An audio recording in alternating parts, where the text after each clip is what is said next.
Top quality और consistent performance के लिए सिर्फ सिल्वर पंप नाम याद रखना।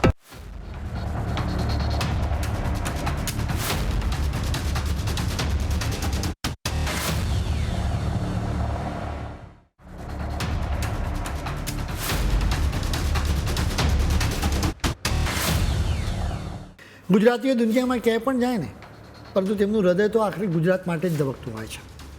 એટલે તો ગુજરાતીઓ અમેરિકા રહેતા હોય કે ઓસ્ટ્રેલિયા, વતન સાથેનો તેમનો નાતો એકદમ અકબંધ જ રાખે છે.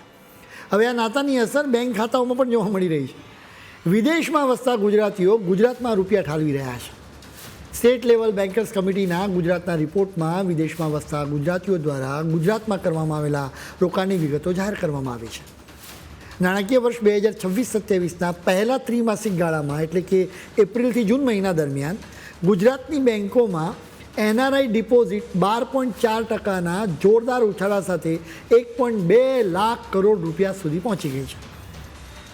ગયા વર્ષે આ જ સમયગાળામાં આ આંકડો 1.8 લાખ કરોડ રૂપિયા હતો.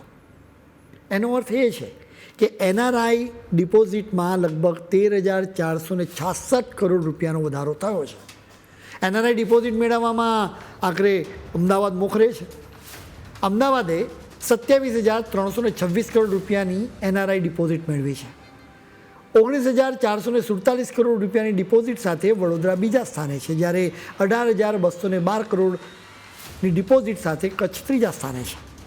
9,746 કરોડની ડિપોઝિટ સાથે આણંદ ચોથા સ્થાને છે, જ્યારે 9,480 કરોડની ડિપોઝિટ સાથે સુરત પાંચમા સ્થાને છે.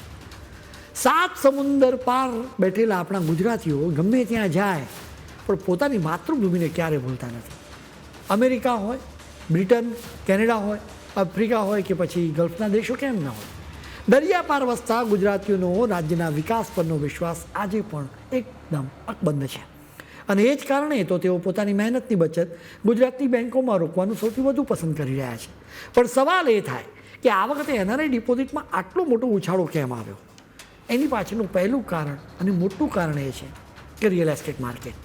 અમદાવાદ જેવા શહેરોમાં હાઈ એન્ડ અને લક્ઝરી પ્રોપર્ટી ખરીદવાનો ક્રેઝ એનઆરઆઈ ભાઈ બહેનોમાં જબરદસ્ત વધ્યો છે. ઘણા લોકો બેંકમાં ફિક્સ ડિપોઝિટ મૂકીને પછી પ્રોપર્ટીમાં રોકાણ કરે છે, તો કેટલાક પ્રોપર્ટીના સોદા માટે જ આ ભંડોળનો ઉપયોગ કરે છે. માત્ર જમીન મકાન જ નહીં, હવે આપણા વિદેશી ગુજરાતીઓ મ્યુચ્યુઅલ ફંડ્સ તરફ પણ બરાબરના આકર્ષાયા છે.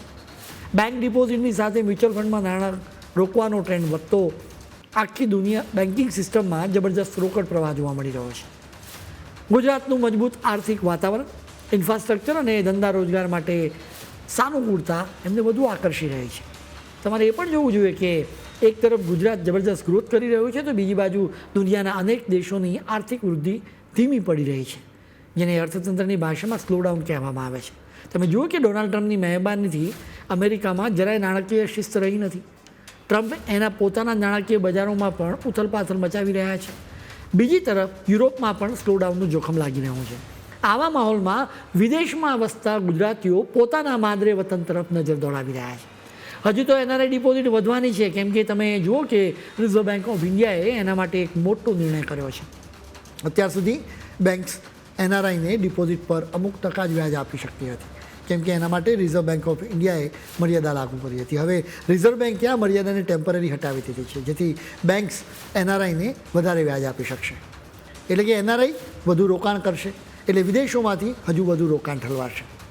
હવે એનાથી સીધો લાભ આપણા સૌને છે. હવે તમને કદાચ સવાલ થાય કે આપણને એનાથી શું લાભ મળી શકે?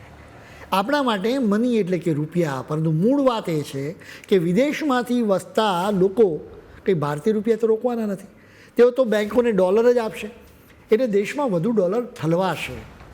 આપણા દેશને અત્યારે ડોલરની સખત જરૂર છે, કેમ કે વિદેશોમાંથી સોનું, ચાંદી, તાંબુ અને ક્રૂડ ઓઇલ સહિત અનેક વસ્તુઓ ખરીદવા માટે આપણા રૂપિયા ચાલે નહીં. એના માટે તમારે ડોલર ચૂકવવા પડે.